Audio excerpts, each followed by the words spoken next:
We are live, and we're coming in middle of December, wrapping the year. Another year has come and gone, and some people come to this time of the year and they say, "Woo, what an amazing year!"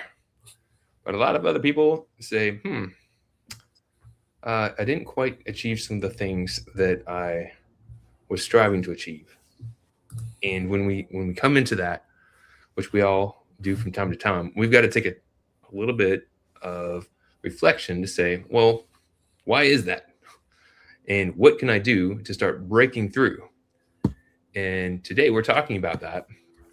What's limiting your business for 2026? We want to be looking ahead and say, what can we do to break through? Kenny Harper here from Growth Amplifiers, along with Manny Torres. Everybody. And we're talking about um, what is needed, and part of that is accountability. Part of that is having something to make sure that we're doing the things that we say that we're going to do, right? So people will create a plan. We just did strategic planning event last week. A lot of people attended. They created a plan. They have goals that they're trying to achieve in the new year. However, what's the challenge most people run into, Manny? So everyone has a lot of energy and enthusiasm. They're creating the goals. There's a big vision of all the things that they want to achieve. And then they get back into the regular life and the daily whirlwind. And the next thing you know, a few weeks go by and they're like, man, what happened to that plan? Right? We can get overwhelmed. We can get pulled by the urgent things that we need to address. There's going to be more things in the day that we have time for, and we have problems popping up out of nowhere, unexpecteds, and it's a lot. So we can lose focus. And the scorecard, we talked about that recently in one of these um, in these lives, is it's one of the disciplines of execution. And we talked about it's important to track key metrics. It's important to track key metrics. And I've got this scorecard here that we can look at just as a rough example where we don't need to get into the granular. But number one, if you do not have a scorecard that you're tracking the most important actions that you take and the most important results that you're looking to achieve, then you're missing one of the disciplines of execution. So if you want to have better execution, actually achieve your goals, you really need to double down and have a scorecard. This is a very simple example of looking at a scorecard for a team. And notice, what do you notice about this scorecard, Manny, as far as the quantity of things that we're tracking? It's not a huge number, right? So it's a little more than a handful there.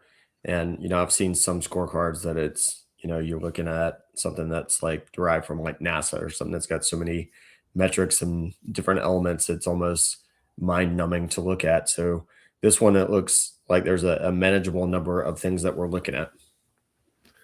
Right. So if you're looking to implement a scorecard or a dashboard, whatever you want to call it, the key is not to be overwhelmed by so much data. You can't tell what's working. If this is a growth scorecard, you really want to drive accomplishments and push.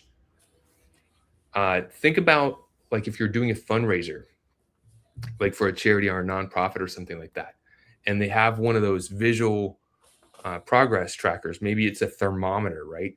And they say, here's where we're at, and we're trying to save this much money. You fill up the thermostat by a certain date. By having a visual like that, what does that tend to do, Manny? Well, it does a few things, right? One, it gives you a good indication of how far along you are. And the other thing it does is it builds a little bit of incentive because if you're getting, closer to the top, it gives you a good reason to say, hey, let's really push forward. Let's get this done. Let's make sure that we're making this happen so that we can go ahead and reach our goal. Exactly. So charity drives typically have a timeline. So we're getting started, and then here's where we want to be in month one. Here's where we want to be in month two, and here's where we want to be at the end of the third month. So This is where we start. This is where we end. Now, if you're halfway through your time period and you're not quite moving the needle, you know you need to do some hustling. Something needs to be pushed to make progress so that you're staying on track. And we say a lot, growth amplifiers, we say on track or off track. We're referring to, are you on track to achieve your goal? Looking at the data, knowing what you know, are you on track to achieve your goal? Or are you off track? And it's important to know that because, what do you think, Manny? Because if you're not knowing where you're at currently, you're going to get to the end of the period or down the line, and it's going to be too late to make adjustments. So if you're taking a look at that on a periodic basis, you can be a little more nimble. You can make adjustments as you go so that you have a higher likelihood of achieving your goal. Right. So if you're playing a football game and you want to win, you need to know what the score is, right? But they also track the players' metrics. They track how many yards people were able to pick up, whether they're running or passing. And they do that because those are the actions that you would take. You need to get yards in order to get the conversion. You need to be able to get yards to move the goals forward so that you can actually get the touchdown and get the points. So we need to pay attention to those things. If you're making plays, but you're only getting 1 yard at a time, you're not winning. Doesn't matter. You're going to run out of time, and you're going to lose the ball. You need to make plays so that you can get a conversion. And when we're talking about business, sometimes people get overwhelmed because they're, number one, some of them are not tracking anything and they don't know. I don't have time to track anything. What is the myth about saying you don't have time to track important metrics in your business, Manny? Why is that not a good thing to pay attention to? Because you're essentially you're fooling yourself, right? Because if you don't have time to track that, you're actually making things harder and more difficult, and it's going to take more time in the long run. So if you take a little bit more time to be strategic, it's going to open up more time on the back end. Right. So I was working with a team earlier today, and the operations manager was kind of a bit resistant to use a growth scorecard. They were saying, oh, all of our projects are tracked in our project management system. This is just another thing that we'll need to track, and it's just more data. I said, that is a way to look at it, right? It's a way to look at it. I said, but what we're tracking is not just, we're not picking numbers out of the air just to put them in a spreadsheet. If all you do is pick numbers out of the air and put them in a spreadsheet, and you don't change your actions, then you're not going to benefit from using the growth scorecard. And what we'll go through in just a moment is looking at this in a bit more detail, because there's a few things I'd like to pull out. So number one, if you don't have a growth scorecard, I suggest get one. It is a way to track the actions that you're taking are moving the ideal result that you want. And number two, it's a way to enforce accountability, right? Manny, have you ever been to a meeting where someone said that they were going to start doing something, taking a certain action to achieve a goal, and then a week, 2 weeks, maybe a month goes by, and you have another meeting, and the person's like, yeah, I didn't get to it. Yeah, unfortunately, I've dealt with that a lot. I think almost every business owner has dealt with it. Or if you've been on a committee, or if you've been on a board, a nonprofit, anytime you get a group of people, there's always a percentage that may not be able to follow through on the things that they say they're going to do. And it can be very frustrating. Right. People are busy. We get it. There's the day-to-day whirlwind, the things that have to do to keep the business running. However, if you don't take time to work on your business to improve it, then you're going to be spinning your wheels, staying in the same place. You got to work on taking actions to actually move the needle and improve the results. And one of the things I like best about the scorecard is it doesn't lie. People either did the action or they didn't. It's either working or it's not. And you can get massive breakthroughs by simply tracking the most important things. So I'm going to look into this a little bit deeper so you can understand what's going on here. And first, we're just tracking a handful of leads here. So even if all you did is tracked one lead metric, a metric that is an action that you can take that will achieve a result, and one lag metric, the result that you're looking to achieve. If all you did is say, hey, I'm going to start tracking this action to start achieving this result, you're on track. You want to get in shape, I want to start tracking my workouts and my weight, right?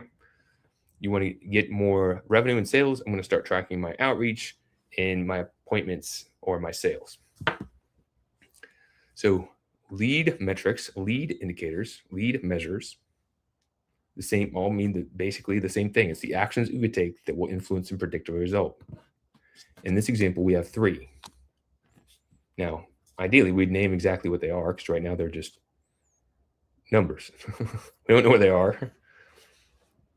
And then lag metrics, lag measures, lag indicators, all variants of the same thing, are the results that are achieved from the lead. These lead the efforts. This lags behind in a result of the leading action. All right, we got it, Kenny. Okay, cool. So here we're tracking 3 lead measures, 3 lag measures. Maybe we have a team, and the team is looking to reach out to people in order to get appointments in order to achieve a certain amount of revenue. Okay.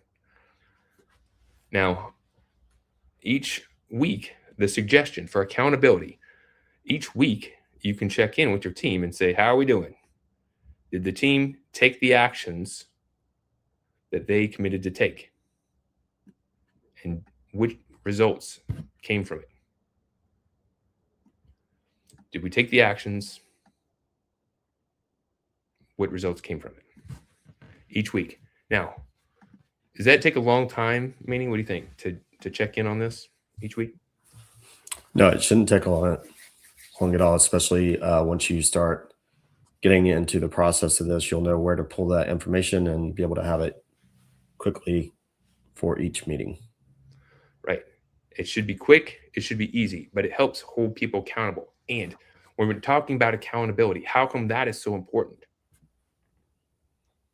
It's important because if you don't have the team working together, those little metrics, add up, and you're going to fall behind if you don't have those things moving things forward. And especially when you have a team where you've got to divide and conquer, and each person has a role that they're looking to push forward. If you're missing something, it can have a detrimental effect, not only on the stuff you're doing, but the things that your teammates are doing. Right. We're all working together, paddling in the same direction. So we need everyone playing full out. And if someone's not paddling, or the actions that they're taking are not moving forward, then we need to identify that so we can resolve it. Accountability doesn't need to be discipline. It doesn't need to be a negative thing. It's actually helping people be the best versions of themselves. We hold people accountable so that they do what they say they're going to do. If you have the right people in the right seats taking the right actions, it should show up on the scoreboard. And if it doesn't, you've got to adjust. Now, if we're looking at columns Q and columns R, columns S, I'm going to zoom in on those for a moment. What we have here is a target. So can we control a lead metric? Can we control how we influence a lead metric, Manny? Yes. Yes, because lead metrics are actions. So we can say my target, my actions that I'm going to commit to for this goal, whatever it is, I'm going to set a goal there. And then each week I'm going to track my progress towards the goal. And I can see if I'm on track, or maybe I'm off track, but I have a plan to get on track, or maybe I'm off track and I have no plan whatsoever, and I'm just spinning my wheels, not making progress. So it's important to set a target that you can work to achieve. The lead metrics, you can control those. So you can say, based on what I know and my availability, my capacity, here's the actions that I'm committing to take. And I believe by taking these actions, it will help me achieve the desired result. Can you control the results, Manny, the lag results? No, you can't control those. Right. We cannot control them. We can only influence them. We can control and we can act on lead measures, which is the discipline of execution. So if we can get the team to commit to taking action and then track it and then hold people accountable for taking the actions that they commit to take, then we're doing good. We are controlling what we can control. Now, you might wonder, a lot of people, when they're setting goals here, they're like, well, I don't know how many outreaches it's going to take them to get a sale. Then make an educated guess. You're putting this together. You don't know how many connections, how many actions it will take to achieve your goal. Make a guess and commit to it. And then by tracking it, you're going to see if it's working or not. If it's not working, you've got to adjust it. If it is working, then you can double down on it and continue to improve and get better and better. So our target is what we're trying to achieve. The actual is tallying up the totals so we can see if we're on track or off track. And last thing I'll share about this scorecard is this status feature. We talked about it a little bit, but it's easy just not to adjust this. Or you could say, I can automate that. But we've been trained to do, and we definitely see the benefit, is make sure that this is manually updated. That didn't work. Make sure that this is a manual update. Because why do you think, Manny, why is it helpful to actually manually make these updates? Yeah. So, you taking that physical action to change that makes you take a moment to stop and consider, hey, am I on track? Am I off track with a plan? Knowing that, hey, there's a gap between where I should be and where I'm at, but I know that we've implemented some adjustments to make sure that we're going to get there. Or are you off track with no plan? So it's just a little bit of pause and review and reflection. And that little pause gives you an opportunity to identify anything that needs to be brought up in that meeting so that you can communicate that with the rest of the team. And the color coordination really helps out. So if you're busy like we all are and trying to get a lot of things done, you look at the status, you can say, I can see what's going good. I can see some things that might need attention. You can check in and say, hey, Jack, what's going on here? Looks like you're really not making progress. You don't have a plan. How can we support you? How can we make sure that you're able to achieve your goal? What do we need to do in order to make this happen? And you work together to accomplish that the best you can. And these ideas are documented in our new book, The Amplified Advisor. We're launching in the beginning of 2026, and it goes over the different stages of the amplified growth cycle. And stage 6 right here is measure. It's the importance of measuring the right metrics. And it pairs well with the execute stage. And it's really about making sure that you're staying focused, taking the right actions, and making sure that they're working. You really land that, you can achieve your goals. Manny, any other closing thoughts that you'd like to add, caring to share for people who are on this journey with us? Yeah. Well, if you're out there and you haven't implemented a scorecard, but you'd like to see what one looks like, drop a comment, just say scorecard in the comments. We'll send you a template of one that we use so that you can start to integrate a scorecard for your business. The best time to start that is yesterday, but if you didn't do it yesterday, let's start it today. Excellent. So we encourage you, if you did watch this far, make sure that you're not just listening, you're taking new actions. There's always an opportunity to improve. Even if you've heard some of these ideas before, find a way you can make a small adjustment, because small adjustments can lead to big outcomes over time. Thank you so much. Until next time, keep on amplifying.